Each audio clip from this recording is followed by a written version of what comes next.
Hello friends, आप लोग कैसे हैं? आशा करता हूँ कि आप लोग अच्छे होंगे। तो हम लोग साइंस का क्वेश्चंस का प्रैक्टिस स्टार्ट किए थे, जो कि एनसीईआरटी बेस्ड था। हम लोग चैप्टर नंबर 1 और चैप्टर नंबर 2 कर चुके हैं। तो आज हम लोग चैप्टर नंबर 3 करेंगे, जो कि रेडियो सक्रियता है। तो चलिए वीडियो को स्टार्ट करते हैं और वीडियो के अंत तक बन रहिएगा। अगर वीडियो आप लोग को अच्छा लगे तो लाइक, सब्सक्राइब और कमेंट जरूर कीजिएगा। रेडियोधर्मिता की खोज किसने की थी? रेडियोधर्मिता की खोज किसने की थी? रेडियोधर्मिता की खोज ये क्या था? हेनरी बेकुरल ने। हेनरी बेकुलर ने रेडियोधर्मिता की खोज की। रेडियो सक्रियता किसका गुण है? रेडियो सक्रियता किसका गुण है? रेडियो सक्रियता गुण है नाभिक का। नाभिक का रेडियो सक्रियता गुण है। रेडियो सक्रिय परिवर्तन में भाग लेता है। रेडियो सक्रिय परिवर्तन में भाग लेता है। तो कौन भाग लेते हैं? तो ये भाग लेते हैं परमाणु का नाभिक। किसी परमाणु के अस्थायी नाभिक में प्रोटॉन की संख्या होती है। किसी परमाणु के अस्थायी नाभिक में प्रोटॉन की संख्या क्या होती है? तो प्रोटॉन की संख्या होती है न्यूट्रॉनों की संख्या से कम। रेडियोधर्मिता का यूनिट क्या है? रेडियोधर्मिता का यूनिट क्या है? रेडियोधर्मिता का यूनिट है क्यूरी।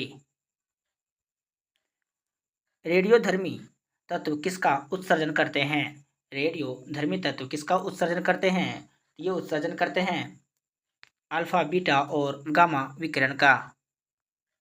अल्फा और बीटा की किरणों की खोज किसने की? अल्फा और बीटा किरणों की खोज किसने की? इस किरणों की खोज रदरफोर्ड ने किया। किस वैज्ञानिक ने गामा किरणें की खोज की? किस वैज्ञानिक ने गामा किरणों की खोज की? तो गामा किरणों की खोज विलार्ड ने किया था। निम्न में कौन रेडियो सक्रिय किरण हीलियम नाभिक के समक्ष होते हैं? कौन सा रेडियो सक्रिय किरण हीलियम नाभिक के सापेक्ष समक्ष होता है? तो ये होते हैं ए अल्फा किरण। नाभिक से निकलने वाली विकिरणों में किसकी वेधन क्षमता सर्वाधिक होती है? नाभिक से निकलने वाली किरणें जो होती है वह किसकी वेधन क्षमता सर्वाधिक होती है? तो वेधन क्षमता गामा किरणों की सर्वाधिक होती है। अल्फा किरणें हैं। अल्फा किरणें क्या हैं? तो अल्फा किरणें हैं helium plus plus ion. Alpha किरणों पर उपस्थित आवेश हैं। अल्फा किरणों पर उपस्थित आवेश कौन सा है? तो इसमें अल्फा किरणों पर उपस्थित आवेश हैं 2 इकाई धन आवेश। बीटा किरणें बनी होती है। तो बीटा किरणें किससे बनी होती है? तो बीटा किरणें बनी होती है ऋण आवेश के कणों से। निम्न में से किसके उत्सर्जन से संभारिक का निर्माण होते हैं? किसके उत्सर्जन से संभारिक का निर्माण होता है? तो ये संभारिक का निर्माण बीटा किरणों के उत्सर्जन से होते हैं। निम्नलिखित में से किसके उत्सर्जन से किसी तत्व का परमाणु क्रमांक 1 बढ़ता है? किसके उत्सर्जन से किसी तत्व के परमाणु क्रमांक 1 बढ़ता है? तो वो है बीटा कण। निम्नलिखित में से किसमें ऋणात्मक आवेश होती है? तो किसमें ऋणात्मक आवेश होती है? ये बीटा किरण में ऋणात्मक आवेश होती है। इलेक्ट्रॉन का समरूप कौन है? इलेक्ट्रॉन के समरूप कौन है? तो इलेक्ट्रॉन के समरूप हैं बीटा कण। समान ऊर्जा की अल्फा किरणों की तुलना में बीटा किरणों की वेधन क्षमता अधिक होती है, क्योंकि तो समान ऊर्जा के अल्फा किरणों की तुलना में बीटा किरणों की वेधन क्षमता अधिक होती है। क्यों अधिक होती है? क्योंकि बीटा किरणों को द्रव्यमान नगण्य होने से उनका वेग अधिक होता है। बीटा किरणें किस प्रकार का आवेश वहन करते हैं? बीटा किरणें किस प्रकार का आवेश का वहन करते हैं? या वहन करते हैं ऋणात्मक आवेश का। गामा किरणें किससे बनी होती है?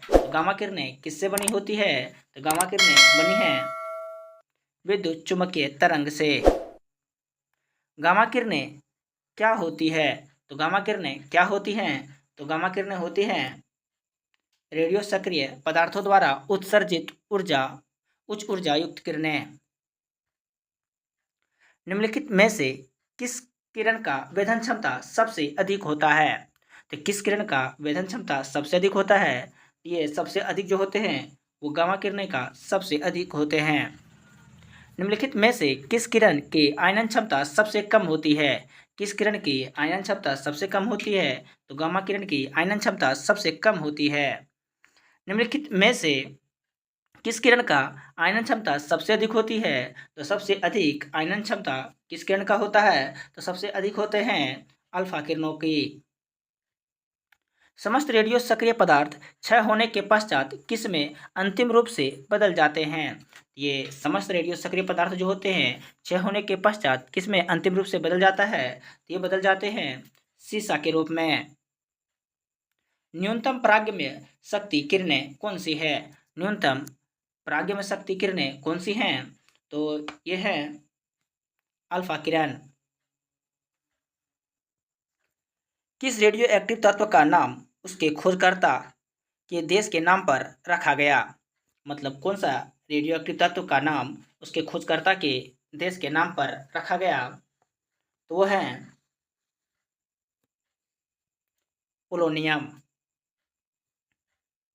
निम्नलिखित में से कौन सा तत्व प्राकृतिक रेडियो सक्रियता नहीं दर्शाता है?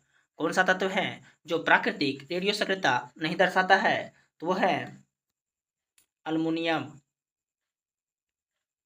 नाभिकीय विखंडन के दौरान श्रृंखला अभिक्रियाओं को नियंत्रित करने के लिए न्यूट्रॉन का अवशोषण करने हेतु निम्न में से किसका प्रयोग किया जाता है? तो किसका प्रयोग किया जाता है?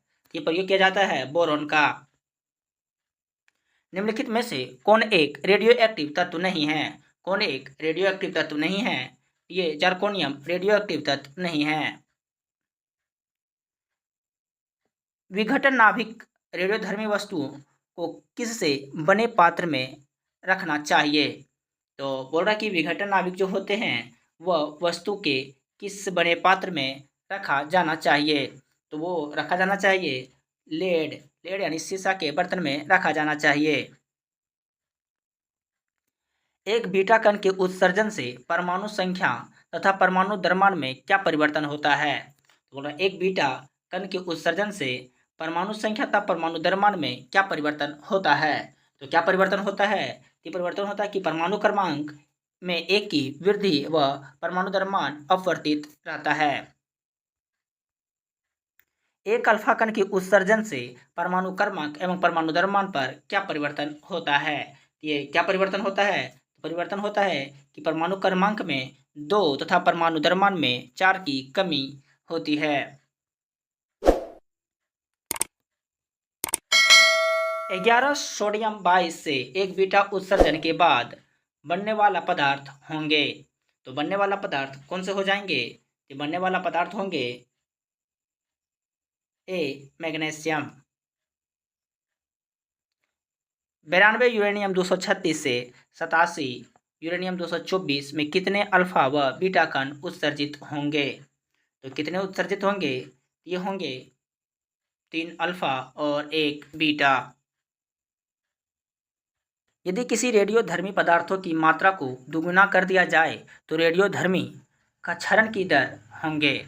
यदि हम रेडियोधर्मी पदार्थों की मात्रा को दुगुना कर देंगे तो इसका क्षरण की दर क्या हो जाएंगे? तो इसका क्षरण की दर जो हो जाएंगे वह अपवर्तित रहती है। इसका कोई क्षरण दर नहीं होंगे, अपवर्तित रहेंगे। यूरेनियम 92 और 238 विघटित होकर के 91 प्लेटियम 274 बनता है। तो अल्फा और बीटा कणों का उत्सर्जन हुआ है। तो अल्फा और बीटा कणों का कितना कितना उत्सर्जन हुआ है? तो ये उत्सर्जन हुए हैं एक अल्फा कण और एक बीटा कण का। रेडियोधर्मी पदार्थ का आधा जीवन काल 70 दिन का है। तो उसी पदार्थ का 1 ग्राम कितने दिन के बाद 0.25 ग्राम रह जाएगा? तो कितने दिन बाद यह रह जाएगा? यह रह जाएगा 140 दिन बाद। यदि किसी रेडियोधर्मी पदार्थ का अर्ध जीवन काल 1 दिन हो तो 4 दिन के पश्चात उसकी प्रारंभिक मात्रा का कितना भाग शेष रह जाएगा? तो कितना भाग शेष रह जाएगा? यह रह जाएगा 6.1/4%। एक रेडियो एक्टिव पदार्थ की अर्ध आयु 4 महीने है तो इस पदार्थ की 3/4 भाग का क्षय होने में समय लगेगा। तो कितना समय लगेगा? ये समय लगेंगे 8 महीने। वह प्रणाली क्या कहलाती है जो प्रागैतिहासिक पदार्थों का काल निर्धारित करने के लिए विघटन नाभिकता का प्रयोग करती है? तो विघटन नाभिक का प्रयोग करती है तो वह है कार्बन काल का निर्धारण। पृथ्वी की आयु का आकलन किया जाता है। पृथ्वी का आयु का आकलन किससे किया जाता है? तो पृथ्वी की आयु का आकलन यूरेनियम डेटिंग से किया जाता है। रेडियो कार्बन काल निर्धारण किसकी आयु का आकलन करने के लिए प्रयुक्त होता है? तो किसकी आयु को आकलन करने के लिए प्रयुक्त होता है? ये होते हैं जीवाश्म की आयु। सबसे पहले रेडियो सक्रियता शब्द का प्रयोग किसने किया था? रेडियो सक्रियता का सबसे पहले शब्द का प्रयोग किसने किया था? ये किए थे हेनरी बेकुरल। यूरेनियम विखंडन की सतत प्रक्रिया को जारी रखने के लिए किस कण की जरूरत होती है? तो किस कण की जरूरत होती है? ये होते हैं न्यूट्रॉन की। परमाणु बम का आविष्कार किसने किया था? तो परमाणु बम का आविष्कार किसने किया था? तो परमाणु बम का आविष्कार किया है ओटो हान ने। परमाणु शक्ति परमाणु संयंत्र किस सिद्धांत पर काम करता है? परमाणु संयंत्र किस सिद्धांत पर काम करते हैं? ये करते हैं नाभिकीय विखंडन पर। नाभिकीय रिएक्टर के निर्माण के लिए निम्न में से कौन सा तत्व आवश्यक है? नाभिकीय रिएक्टर का निर्माण के लिए निम्नलिखित में से कौन सा तत्व आवश्यक है? तो वो तत्व है जिरकोनियम। निम्नलिखित में से कौन सा सौर ऊर्जा का स्रोत है?